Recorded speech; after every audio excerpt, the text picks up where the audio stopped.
But you mentioned the GFW roster. Now, the biggest question right now, and I think they have a pretty good roster. They got a couple really good guys like Chris Masters, Lady Tapa, Justin Gabriel, a couple other, pretty good names. But I think the one thing the company is missing is that one big name. Do you feel like there's anyone in the free agency of pro wrestling right now would work as, again, I hate to use the term face of, but kind of as like the standard bearer of Global Force Wrestling? No, they don't need it. I mean, in a sense, they already do. Bobby Roode,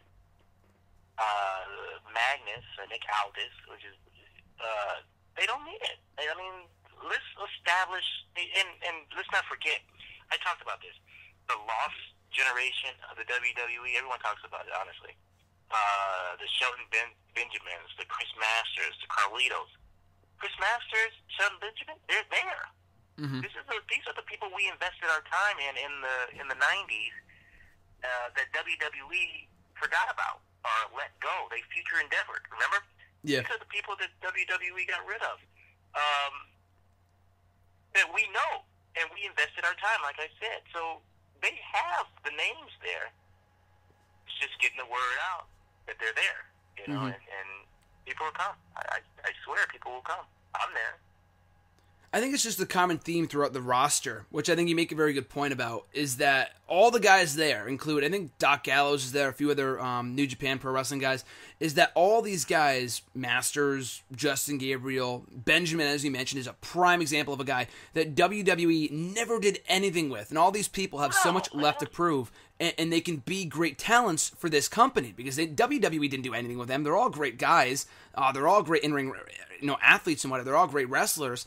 But WWE never used them to their full potential. It's not like in TNA they're bringing in, Scott Hall's well known, so let's bring him into our company. No, Scott Hall would be in GFW. I'm not to be hypocritical, but he wouldn't be wrestling though. He'd be an alumni or an ambassador. That's exactly what TNA needed. They don't have ambassadors. Hulk Hogan, when he was there, when he was doing, appearances and stuff on television, he wasn't promoting TNA. People thought he was still in WWE. You know what I mean?